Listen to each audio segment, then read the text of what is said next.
ஐயோ யா அபுனால் மாய்வத்தீன், மண்ணினாலும் தண்ணீரினாலும் குழைக்கப்பட்ட மனிதர்களே அப்படின்னு சொன்னான். மண்ணு தண்ணீர் கொண்டுதான் குழைக்கப்பட்டிருக்குது. அப்படி கூப்பிட்டான் அல்லாஹால.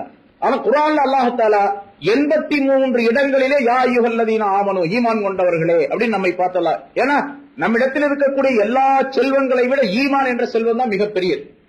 உலகத்துக்கே ஒருத்தர் அதிபதியா இருக்கிறார், ஈமான் மட்டும் இல்ல, அவர் ஏழலாம். ஈமான் மட்டும் அவரிடத்தில் இருக்கின்றது, எதுவுமே கிடையாது அவர்கிட்ட. உலகத்தினுடைய எந்த சுகபோகம் கிடையாது, எந்த சொத்தும் கிடையாது, எந்த விதமான இன்பமும் அவர்கிட்ட இல்ல. ஈமான் மட்டும் நிரப்பமா இருக்குது என்று இருந்தால் அவர்தான் பணக்காரர், சிறந்தவர், உயர்ந்தவர்.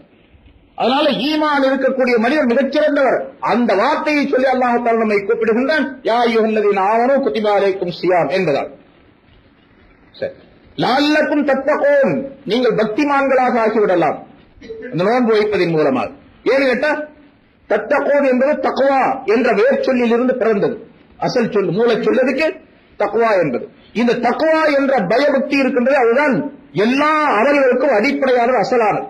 தொழுகணுமா, அதுக்கு தக்வா இருக்கணும். தக்வா இல்லாம தொழுதால் அந்த தொழுகை சரியானதாக இருக்காது. பக்தி இல்லாமல் தொழுகை. அதே மாதிரி குர்பானி கொடுக்கிறோம் ஹஜ் பெருநாள்ல, தக்வா என்பது அல்லாஹ் இடத்துல போய் சேரும். அல்லாஹ் குர்ஆனிலே சொல்லி காட்டுகிறான், லன் யனாலல்லாஹு லுஹூமுஹா வலா திமாஉஹா வலாக்கின் யனாலுஹு தக்வா மின்கும். நீங்க அறுக்கக்கூடிய அந்த பிராணியே ரத்தமோ இறைச்சியோ அல்லாஹ்வை போய் சேருவது கிடையாது. நீங்க எவ்வளவு பக்தியாளர்களாக இருக்கின்றீர்களோ அதுதான் அல்லாஹ் இடத்துல போய் சேரும்.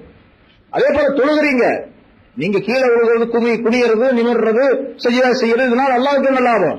நம்ம செய்யறதுனால நம்மள்ட்ட எவ்வளவு பக்தி இருக்கிறதுங்கிற பாக்குறோம் அல்லாஹ் தஆலா. அதுதான். அதே போல நோன்புக்கு அசலாக இருக்கக்கூடிய பக்தி. இந்த நோன்பின் மூலமாக பக்தியாளர்களாக நீங்கள் ஆகிவிடலாம். ஏன்னா மனிதன் அல்லாஹ் தஆலா மிக உயர்ந்த படைப்பாக ஆக்கி வைத்திருக்கின்றார். எவ்வளவு பெரிய உயர்ந்த படைப்பு அப்படின்னு சொன்னா, மனிதனை போன்று உயர்ந்த படைப்பு யாருமே கிடையாது, மலக்குகளும் கூட கிடையாது. மனிதனை படைப்பதற்கு முன்னால் அல்லாஹ் தஆலா ஷைத்தான்களை படைத்திருந்தான், ஜின்களை படைத்திருந்தான். மலக்குகளை படைத்தான், அதுக்கு பிறகு ஜின்களை படைத்தான். மலக்குகள் ஒளியினால் நூறினால் படைக்கப்பட்டவர்கள், ஒளியினால் படைக்கப்பட்டவர்கள். அவர்கள் எந்த விதமான தீமையும் செய்ய மாட்டார்கள். அவங்க செய்யறது போல நன்மை தான் செய்வாங்க, ஒரு தீமையை கூட செய்ய மாட்டாங்க. லா யாசூனல்லாஹ மா அமரஹும், அல்லாஹ் எதை சொன்னானோ அதுக்கு மாறு செய்யவே மாட்டாங்க, நன்மைதான் முழுமையா செய்வாங்க. பிறகு ஜின்களை படைச்சான், அவங்களுக்கு என்ன வேலை தெரியுமா? கெட்டதுதான் செய்வாங்க, நல்லதே செய்ய மாட்டாங்க. இந்த ஆளு ஷைத்தான், ஜின்னு ஷைத்தான் எல்லாம் ஒரே என்னன்னா, ஜின்னுடைய இடத்துல சொன்னா ஷைத்தான் அப்படிங்கிறத. ஷைத்தானுடைய வேலையை என்ன கேட்டா கெட்டது செய்யறோம், நன்மையே செய்ய மாட்டான். அப்புறம் மனிதர், அந்த ஜின்கள் பூரா நெருப்பினால் படைக்கப்பட்டார்கள். அவர்கள் ஒளியினால், இவர்கள் நெருப்பினால். இப்ப அல்லாஹ் தஆலா பார்த்தா ரெண்டு பேருமே சரியில்லை, இன்னொரு கூட்டத்தை படைக்கணும், அவங்க எல்லாம் சேர்ந்து ஒரு கலவையா இருக்கணும் அப்படின்னு சொல்லி மண்ணினால் மனிதனை படைத்தார். ஆனா வெறும் மண்ணை மட்டும், மண் தண்ணீர் நெருப்பு, வெறும் மண்ணை மட்டும் வச்சு தண்ணீரை கொண்டு குழைச்சான், அதற்குள்ள நெருப்பு உஷ்ணத்தன்மையை வச்சான், காற்று அதையும் வச்சான். மண் தண்ணீர் நெருப்பு காற்று ஆகாயம் என்று சொல்லப்படக்கூடிய ஐம்புலன்கள், ஐம்பூதங்களை கொண்டு அல்லாஹ் தஆலா மனிதனை படைத்தார். இப்ப மனுஷனை படைச்ச பின்னால மனிதனுடைய வாழ்க்கைக்காக வேண்டி ஏராளமான ஜீவராசிகளை, உயிரினங்களை உலகத்தில் படைச்சான். கால்நடைகள், மிருகங்கள், பறவைகள், ஊர்வனங்கள், கடலில் வாழக்கூடியவை, தரையிலே வாழக்கூடியவை, வானத்திலே பறக்கக்கூடியவை, இப்படி எல்லா பொருள்களையும் பிராணிகளையும் மனிதனுக்காக வேண்டி அல்லாஹ் தஆலா படைச்சான், மனிதனுக்காக வேண்டி. இந்த எல்லா பொருள்களும் இருக்கு பாருங்க, இதுக்கு பேர் ஹைவான் அப்படின்னு சொல்றது. மலக்கு அப்படின்னு ஒரு கூட்டம், ஜின்கள் என்று இன்னொரு கூட்டம், ஹைவான் என்று இன்னொரு கூட்டம். இப்ப மலக்குகளுடைய வேலை என்ன? நன்மையே செய்வது. ஜின்களுடைய வேலை என்ன? தீமையே செய்வது. ஹைவான்களுடைய வேலை என்ன? ஹைவான் சொன்னா இப்ப சொன்னது, அதாவது மிருக கடல்ல வாழக்கூடியவை, தரையில் வாழக்கூடியவை, பறக்கக்கூடியவை, ஊர்வன எல்லாவற்றும் 2 காலால் 4 காலால் எல்லாத்துக்கும் நடக்கக்கூடிய அந்த பிராணிகளுக்கு பேர்ல ஹைவான். மனிதனை படைத்த அல்லாஹ் தஆலா மனிதனுக்குள்ளே மலக்குகளுடைய தன்மையை வைத்தான், மலக்கானியத்துன்னு சொல்லப்படும். ஜின்களுடைய தன்மையை வைத்தான், ஷைத்தானியத்துன்னு சொல்லப்படும். இந்த ஹைவானியத்துடைய தன்மையும் அல்லாஹ் தஆலா மனிதனுக்குள்ள வச்சான். மலக்குகளுடைய தன்மையும் மனிதனுக்குள்ளே இருக்கின்றன, நன்மை செய்ய வேண்டும் அப்படிங்கிறது. தீமையை செய்யக்கூடிய தன்மையும் மனுஷனுக்குள்ளே இருக்குது, ஷைத்தானியத்து. ஹைவானியத்து, ஹைவானுக்கு என்ன தன்மை? சாப்பிடுறது, குடிக்கிறது, தூங்குறது, உறவு கொள்வது, இதுதான் ஹைவானுக்கு வேலை. அதுவும் மனிதனுக்குள்ளே இருக்குது. இப்ப இந்த மனிதனை அல்லாஹ்தாலா இப்படி ஒரு பெரும் கலவையாக படைத்து மனிதனுக்கு கட்டளையிட்டால், நீ தீமைகளை செய்யக்கூடாது, நன்மைகளை செய்ய வேண்டும், தீமைகளை பார்க்கக்கூடாது, நன்மைகளை பார்க்க வேண்டும், தீமைகளை பேசக்கூடாது, நன்மைகளை பேச வேண்டும். இப்படி எல்லாம் சட்டங்களை அல்லாஹ்தாலா மனுஷனுக்கு தந்தான். இந்த சட்டங்களை மிகச் சரியாக யார் பயன்படுத்துகின்றாரோ அப்படிப்பட்ட மனிதன் இன்சானியத் உடையவனாக ஆயிடுவான். மலக்கானியத், ஷைத்தானியத், ஹைவானியத், இன்சானியத். இப்ப மலக்கானியத், மலக்குகளுடைய தன்மையை முழுமையாக ஏற்றுக்கொள்ள வேண்டும், செயல்பட வேண்டும் மனிதன். ஷைத்தானுடைய தன்மைகளை முழுமையாக விட்டுவிட வேண்டும். ஹைவானியத்தான தன்மைகளை அளவோடு வைத்துக் கொள்ள வேண்டும். ஏன்னா மனுஷன் அப்படின்னு சொன்னா சாப்பிடணும், குடிக்கணும், தூங்கணும், உறவு கொள்ள வேண்டும், எல்லாம் இருக்கணும். ஆனா மிருகம் மாதிரி உறவு கொள்ளக்கூடாது, மிருகங்கள் மாதிரி சாப்பிடக்கூடாது, மிருகங்கள் மாதிரி குடிக்க கூடாது, மிருகங்கள் மாதிரி தூங்கக்கூடாது.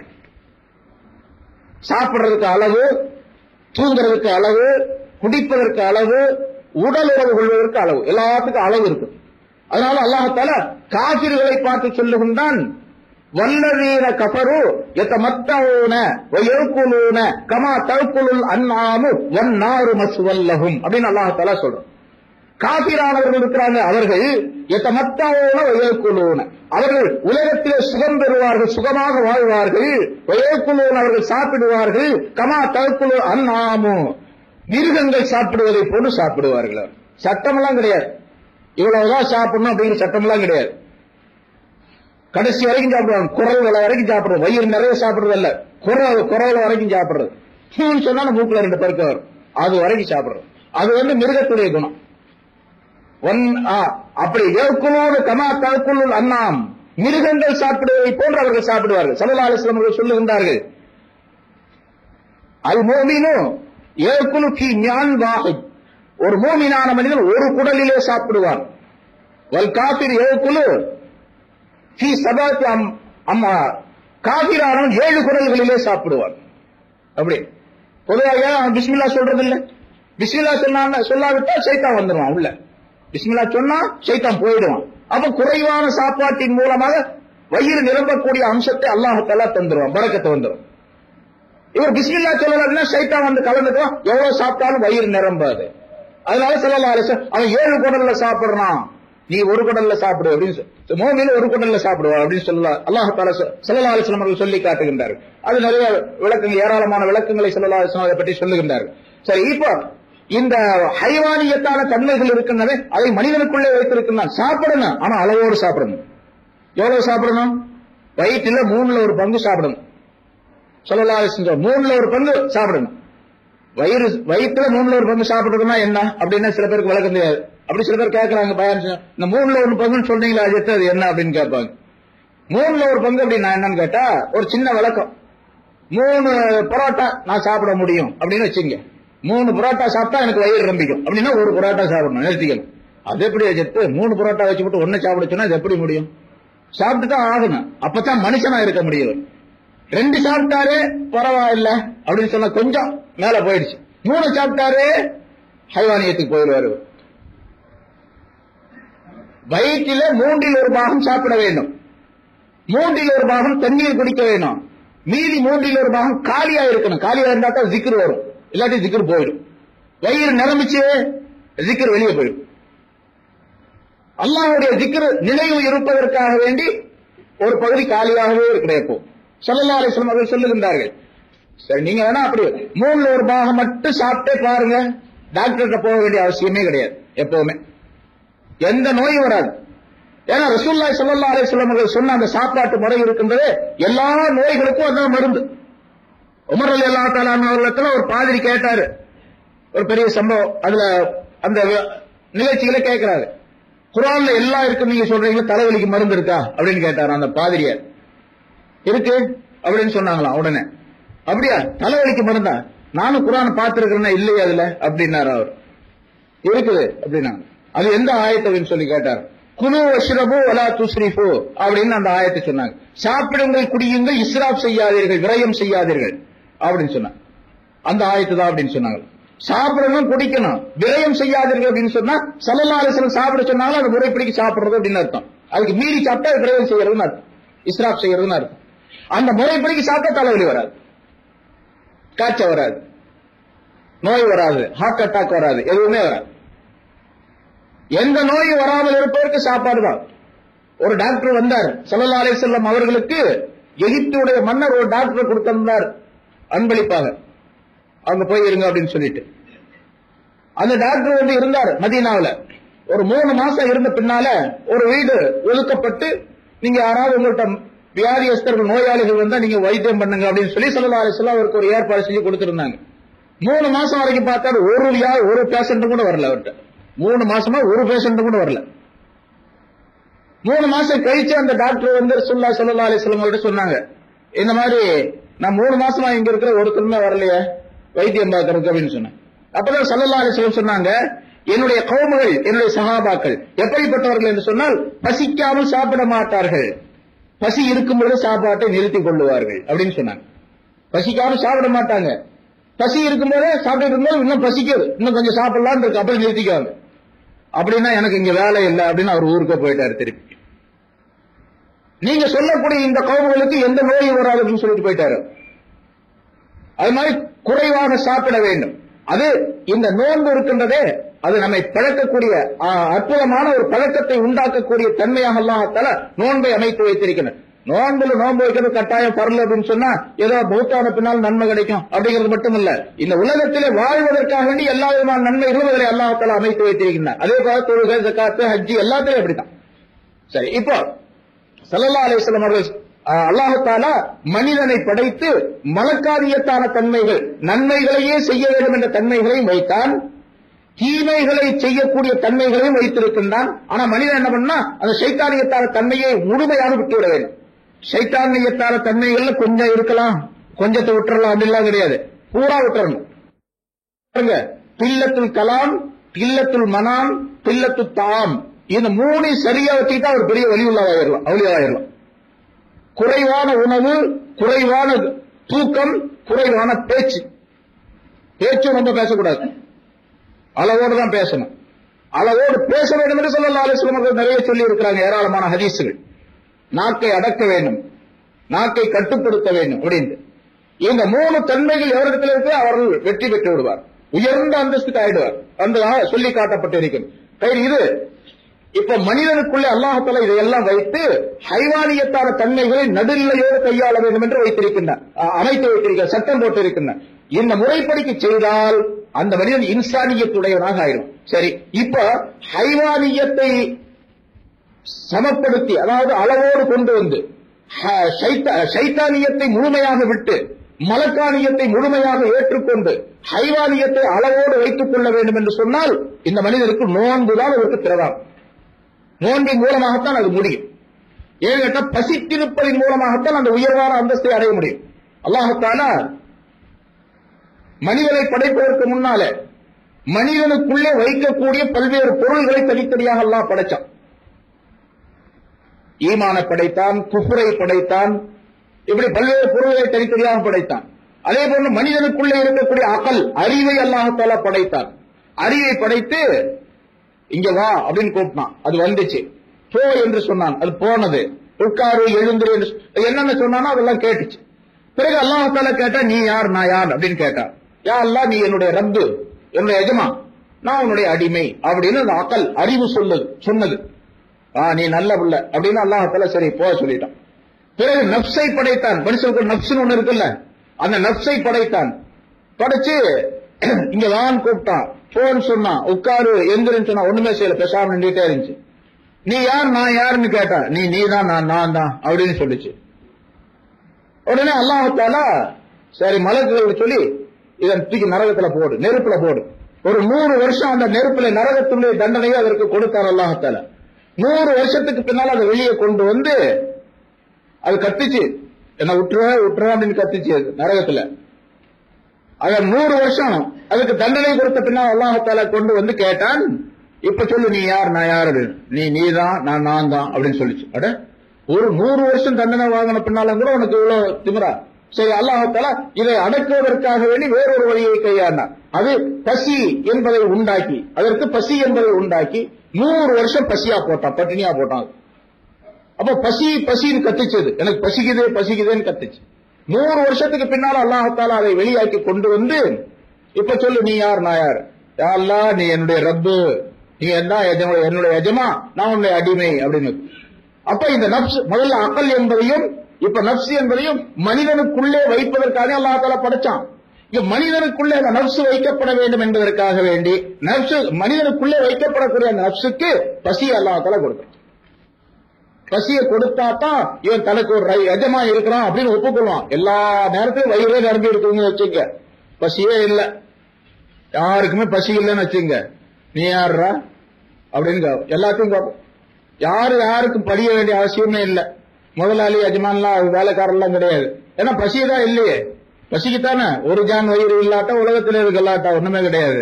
அதனால அந்த வயிற்றுக்காக தான் எல்லாம் பாக்குறாங்க. சம்பாதிக்கிறது, சாப்பிடுறது, ஆடுறது, பாடுறது, ஓடுறது, ஒடியாடுறது எல்லாமே அதுக்குதான்.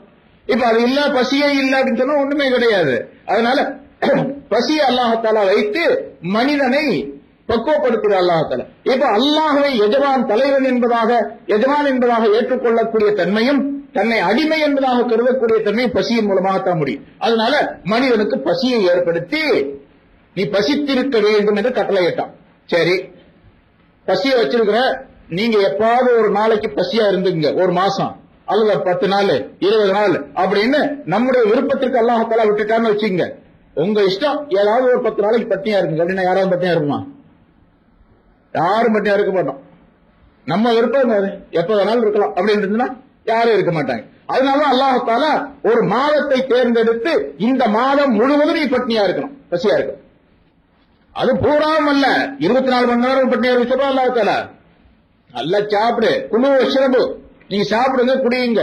ஹத்தா யதபய்யன லக்குமுல் கைத்துல் அபயது மினல் கைத்துல் அஸ்வதி, வெள்ளை கயிறை விட்டு கருப்பு கயிறை விட்டு வெள்ளை கயிறு தெரிகிற வரைக்கும். அப்படின்னா இரவு நேரத்தில் மட்டும், பகல் நேரம் உண்டாகிற வரைக்கும் அப்படின்னு கருத்து. பகல் வருகின்ற வரைக்கும், கிழக்கு விழுக்கின்ற அந்த நேரம் வரைக்கும் நீங்கள் சாப்பிடுங்கள், குடியுங்கள். கிழக்கு வெளுத்திருச்சு, சூரியன் மறைகிற வரைக்கும் சாப்பிடாது அப்படின்னு அல்லாஹ் தஆலா சட்டம் போட்டான். அதனால ஒரு மாசம் சாப்பிடாம இருங்க பகல் நேரத்தில் என்று கட்டளையிட்டு இந்த நப்சை பக்குவப்படுத்துவதற்காக அல்லாஹ் தஆலா ஆக்கி வச்சு.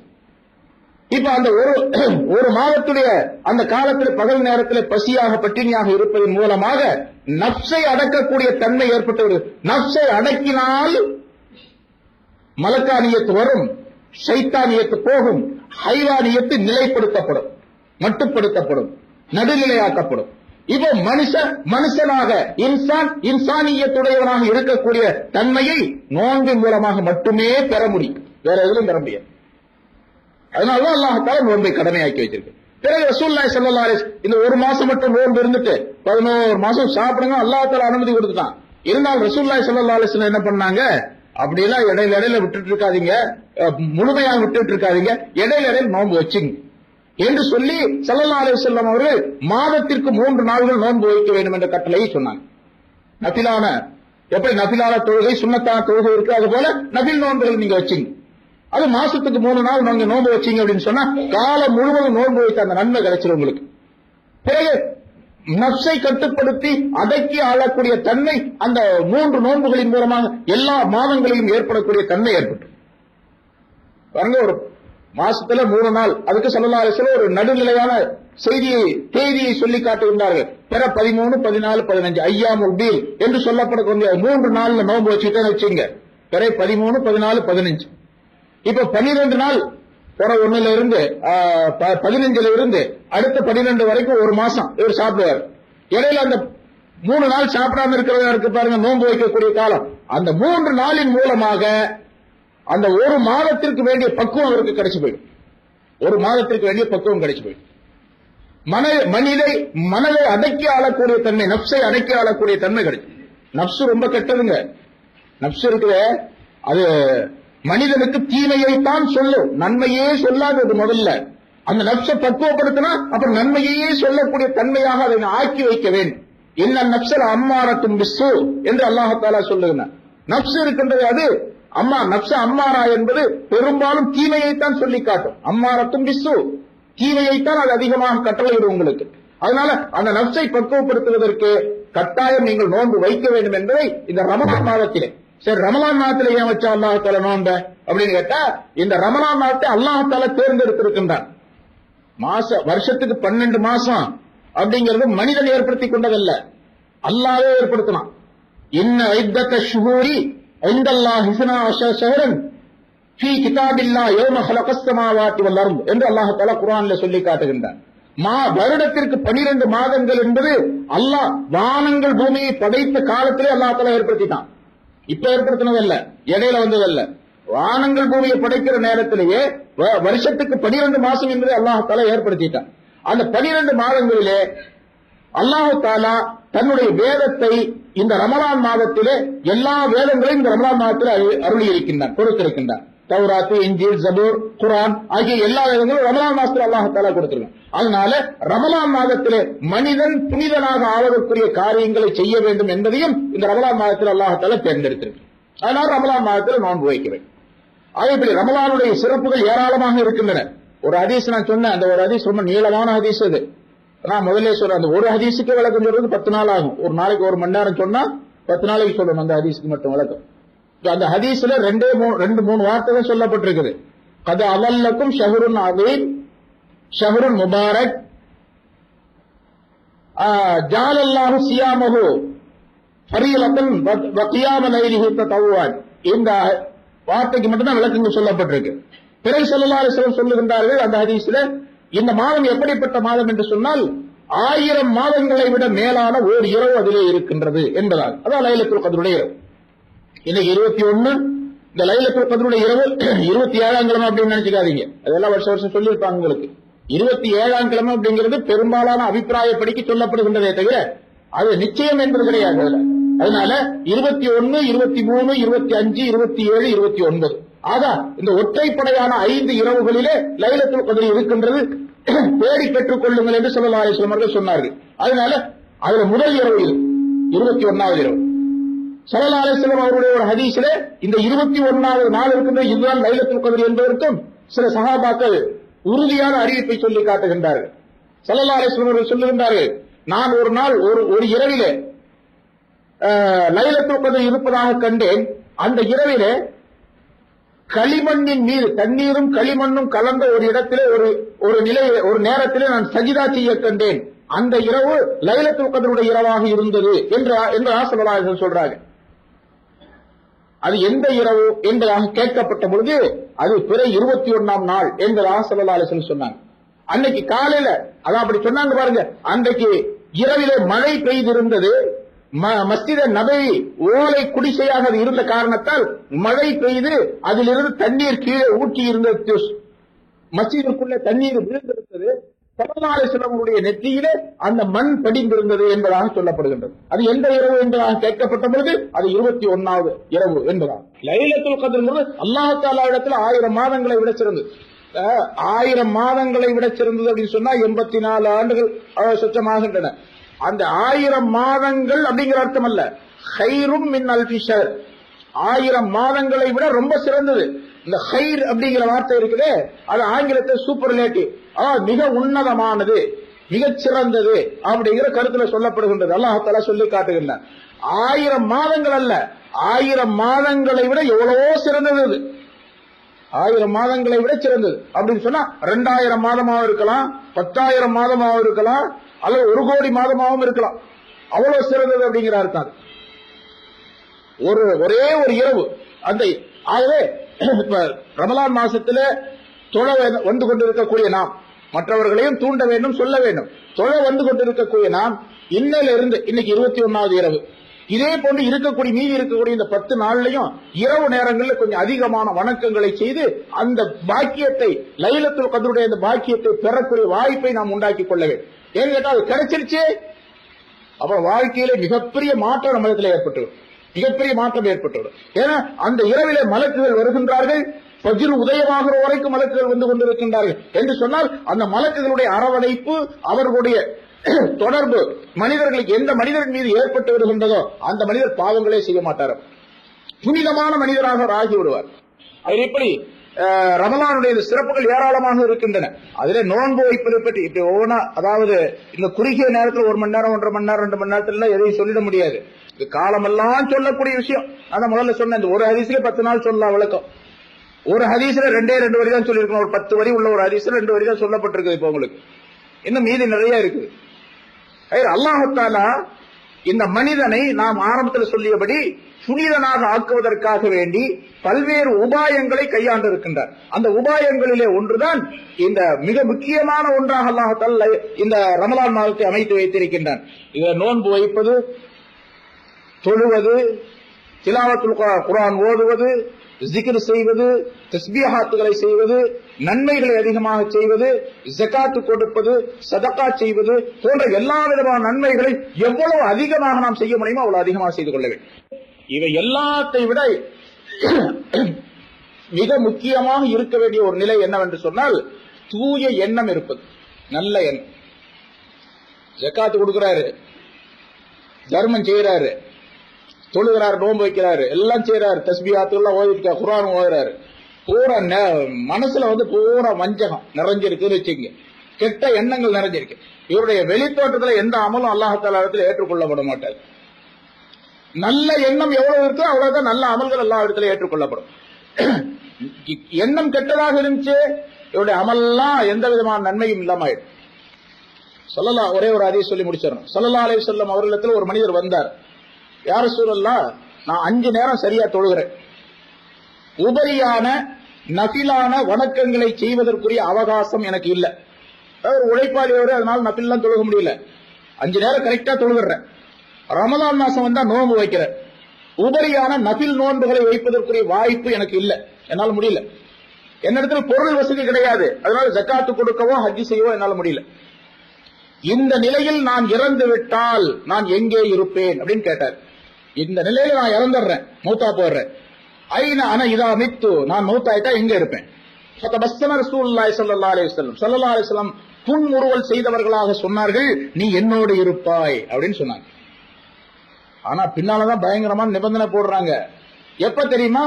இதா ஹஃபில்தா கல்பக மின் இஸ்னைன், உன்னுடைய கல்பை 2 விஷயங்களை விட்டு நீ பாதுகாத்துக் கொண்டால், அல் கில்லு வல் ஹஸத், வஞ்சக எண்ணம், பொறாமை கொள்வது. பொறாமையும் வஞ்சக எண்ணமும் உன்னுடைய கல்வின் மூலமாக ஏற்படவில்லை என்று சொன்னால் நீ என்னோடு இருப்பாய். வைதா ஹஃபில்த லிசானக மின் இஸ்னைன், உன்னுடைய நாக்கை 2 விஷயங்களை விட்டு நீ பாதுகாத்துக் கொண்டால், அல் கிஸ்பு வல் கீபத்து, பொய் பேசுவது, புறம் பேசுவது, இந்த 2ஐ விட்டு உன்னுடைய நாக்கை நீ பாதுகாத்துக் கொண்டால், உன்னுடைய கண்களை 2 விஷயங்களை விட்டு நீ பாதுகாத்துக் கொண்டால், வைதா ஹஃபில்த ஐனைக மின் இஸ்னைன் அல் முஹர்ரமாத், ஹராமாக்கப்பட்ட விஷயங்களை பார்க்காமல் இருக்க வேண்டும். உன்னுடைய கண்களின் மூலமாக அடுத்தவரை அலட்சியமாக பார்க்க கூடாது. ஹராமாக்கப்பட்டவர்களை பார்ப்பது, அடுத்தவரை அலட்சிய கண் கொண்டு பார்ப்பது, இந்த 2ஐ விட்டு உன்னுடைய கண்களை நீ பாதுகாத்துக் கொண்டால் நீ என்னோடு இப்படி இருப்பாய் என்று 2 உள்ளங்கைகளையும் சேர்த்து காட்டினார்கள் ஸல்லல்லாஹு அலைஹி வஸல்லம் என்று இமாம் கஸாலி ரஹ்மத்துல்லாஹி அலைஹி அவர்கள் தன்னுடைய இஹ்யா உலூமுத்தீன்ல இந்த சம்பவத்தை சொல்லி காட்டுகின்றார்கள். பாருங்க, அவர் என்ன சொன்னாரு? 5 நேரம் சரியா தொழுகிற, ரமலான் வந்தா நோன்பு வைக்கிற, அவ்வளவுதான், வேற எதையும் செய்யறதே கிடையாது.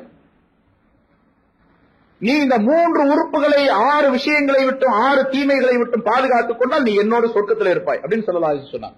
இப்ப செய்யக்கூடிய அமல்கள் எல்லாம் நிரப்பம் பெறுவது எதன் மூலமாக? கெட்ட எண்ணங்களை விட்டு விடுவதன் மூலமாக, நன்மையான எண்ணங்கள் நிறைந்திருப்பதன் மூலமாக. கண்ணு, காது, மூக்கு, நாக்கு, இந்த உறுப்புகளை எல்லாம் நன்மைகளிலே பயன்படுத்துவதன் காரணம், குறிப்பாக இதயத்தை பயன்படுத்துவது, இதயத்தை தூய்மையாக ஆக்கிக் கொள்வது, அதன் மூலமாகத்தான் எல்லா விதமான நன்மையும் கிடைக்கும் என்பதை ஸல்லல்லாஹு அலைஹி வஸல்லம் சுட்டி காட்டுகின்றார்கள். இன்னமல் அமால் பின்னியாத், இது சாதாரண எல்லாத்துக்கும் தெரிஞ்ச ஹதீஸ்.